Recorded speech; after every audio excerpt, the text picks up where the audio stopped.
Hi, welcome to Writing with Dev, lesson number 11. It's great to see you. We're going to start with some prompts from this book called A Sentence a Day that I just picked up in some random bookshop, and it's from a company called Kiki, which I think are stationery shops. It's a great little book. You can just look and at any date and it asks you a question. You don't have to do it chronologically. I hate these things that you have to do every day. Julia Cameron has this book called The Artist's Way, which a lot of people really like, and I think it's great. It's this 8-week program or something for supposedly for writer's block. I don't believe in writer's block. Writer's block is just narcissism and procrastination. Here's your fucking answer to writer's block. Pull your finger out, get over yourself, your excuses are bullshit, done. I do like her book though, and if it's your cup of tea, I really recommend you give it a go. A lot of people that I know, professional artists and writers, will go back to Julia Cameron's The Artist's Way to kickstart themselves if they feel like they're a bit creatively bogged. So she says you got to do the artist pages. You have to handwrite 3 pages as soon as you wake up every morning. That's just bullshit. I never handwrite. I only handwrite for these videos because the thing I actually use to write with, I'm videotaping with. So one of the reasons I like this A Sentence a Day is it's non-chronological. It's just started, it's every day of the year, and you can see it's just got 20 and you write in the year. So you don't have to do it chronologically. The first one you could do would be 2021, then it could be 2027, then 2029, and you're answering the same question. So it's quite interesting to see what you say on that same day of the year. A few years apart, 1 year apart. I'm going to start by doing 5 1-minute answers from this. And the first is, I'm going to find a good one for you. What is a song you can't get out of your head? 1 minute. What's a song you can't get out of your head?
Number 2, what are you wearing right now? I'm wearing Emily and Fin. This is a designer. I think they're from the UK. What are you wearing right now?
What is a restaurant or shop that you have been meaning to visit? 1 minute.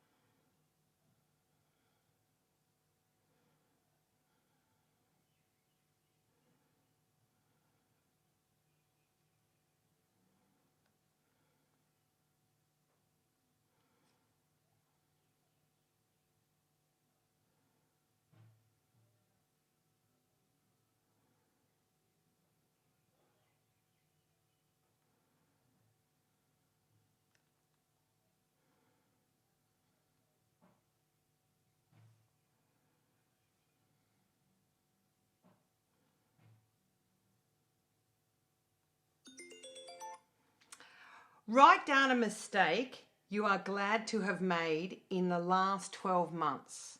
Write down a mistake you are glad to have made in the last 12 months.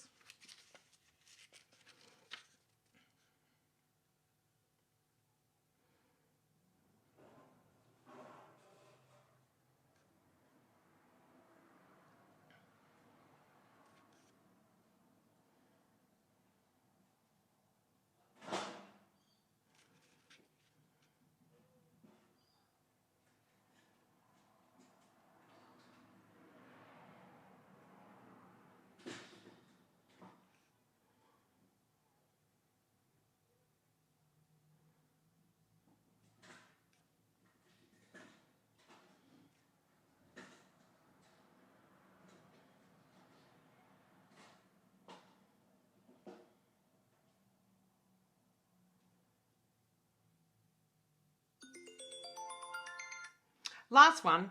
When was the last time you were so excited you couldn't sleep? 1 minute.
Fantastic. Terrific. All right, question. Hi, mate. Realised yet again today that my favourite genre of novel writing feels like a punishment. I'm so overwhelmed by where to start. Where do I start at the beginning? Do I just write snippets and try to jigsaw them together later so I can get a start on something? I need some kind of structure to follow in order to get a proper start and keep it going. The other thing I struggle with is tense. Do I want to write in first, second, or third person? Sometimes I'm writing in all of them. I'm all over the shop like a mad woman's poo. Then she talks about her favourite author being Marian Keyes and says that her books make people feel connected and that they're dysfunctional, and so are the rest of us, and that's okay. Renee ends by saying, I love the feeling of immersing myself into a story that makes me belly laugh and escape from the horrors of the world, and would love to give this to firstly myself and others if that's possible. Okay, Renee, here's the thing. I get these all the time. Like, how far have you gotten? Just keep going. I'm sure that when Marian Keyes started writing her first book, her second book, her third book, her 10th book, it sucked. It sucks for a long while. Don't worry about the tense. If you don't know, just choose one. You just have to keep going. You don't have to lock it in. And you said, I'm so overwhelmed by where to start. Do 10 minutes a day, first thing in the morning, 4 days a week. Just do that. That's where you start. You just start emptying your brain a little, and it gives a bit of space. And every time you get something out of your brain, it gives some space for something to move into your brain. And you can't get there unless you get that first thing out. It's that E.L. Doctorow quote. You can only ever see as far as the headlights, but you can make the whole trip that way. So that's what you need to do. Just start. Keep going. Of course it sucks. Get back to me when you've written 100,000 words. I think you've written here that you need a structure. You know, I need some kind of structure to follow to get a proper start and keep it going. 10 minutes a day, 4 days a week, as early in the day as possible. Do 100 hours and then just get back to me. Remember, the obstacles we put in front of our own success always sound so earnest. Oh, I'd really like to write this, but I don't know what to write. I don't know how to write. I don't know what tense to write. I'm worried about what my parents will think. I'm worried about legal consequences. How do I get it published? Fuck off and just get it finished. Do not underestimate just starting something, getting something finished.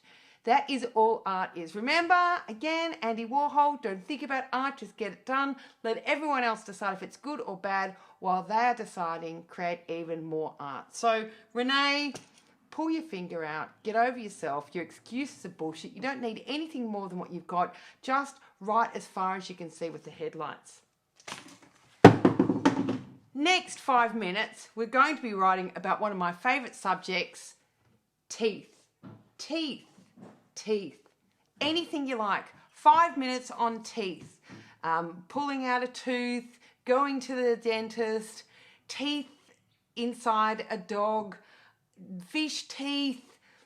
I don't care. I just want you to write for 5 minutes about on the subject of choppers, teeth, the tooth fairy. Go on, get cracking.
Done. Stop. All right. For the next 10 minutes, I'd like you to write about your first experience of art. Okay, so cast your mind back to being a young child and your first experience of art. Was it someone's hairstyle? Was it a quilt on your bed or clothes that you wore? Was it carpet? Was it pattern on a carpet? Was it a piece of art on the wall? Was it a nursery rhyme? Was it a book? Was it a pair of shoes? Was it a car, a dashboard in a car, or leather seats in a car? Was it a sculpture? Was it a building? Was it stained glass? Was it, I don't know, a decorated cake or a marble or a hedge, like some kind of gardening? I want you to, for the next 10 minutes, to write about your memory of your first experience of art. Okay, 10 minutes. I'm going to set the timer, get cracking.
5 more minutes.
Three more minutes.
Great.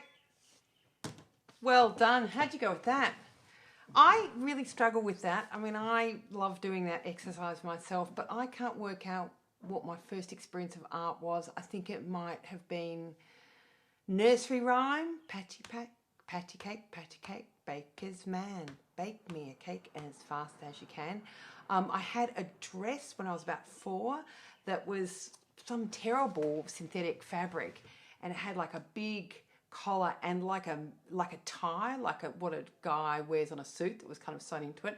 And I used to suck on it and play with this kind of tail thing, and my mum used to smack me and tell me off. I'm not sure whether it was actually stained glass, and particularly the stained glass roof at the NGV in Melbourne. It's one of my favourite places in the world, the Great Hall at the NGV in St Kilda Road, Melbourne. And I would like to have my funeral there when I die.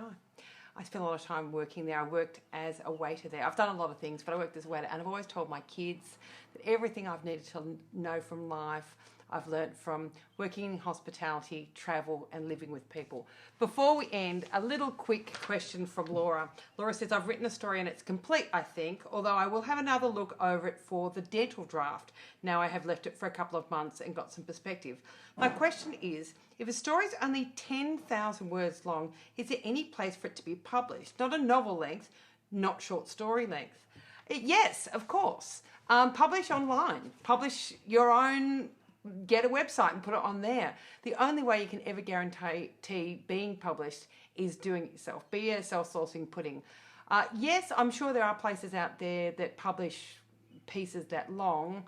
I don't know of them off the top of my head. I don't even know whether you're in Australia or where you are, but it's something that you could hunt around for. But it's worth keeping in mind that David Mitchell, who wrote Cloud Atlas, he sees himself as a novella writer. Now, the idea of how long things are is firstly bullshit, but secondly, it's really changed because of the democratization of information. Now we've got the internet. It's not so strict that things have to be this length or this short. Look at all the fantastic things that people are using to tell their stories, to deliver their information, education, entertainment, and ideas. Things like Post Secret, things like Humans of New York, Instagram stories, vodcasts, even things like this. I would, if I was you, I would put it up online. I'd make a website and put it up online, and you don't have to let anyone know it's there, but you'll get a satisfaction of just knowing that you've done it. And it's a bit like, you know, putting the picture up on the fridge or putting the artwork in the frame, and then get on to something else. That's what I would do. But do keep in mind that David Mitchell does think of himself as a novella writer, and he just winds these things together. So don't be surprised if you do another 2 or 3 of these, that you may find that they actually all perfectly click together. Say you do 8 or 9 of these, you could self-publish a beautiful book. I think that would be wonderful. I think you'd be amazed at how many threads go through it that make sense, because when we all write, because we're coming from our own point of view, there is an internal logic to it. My son is a huge David Mitchell fan, and when he was 17, so my son writes, and he met David Mitchell, and he got to ask him, he said, look, I'm 17 and I'm starting out, what's your advice to me? I write in science fiction, and fantasy, what do you have to say? And his advice to my son, which I think is fantastic, is make your angels more demonic and your demons more angelic. So I will leave that with you. I'll see you very soon. Thanks very much for joining.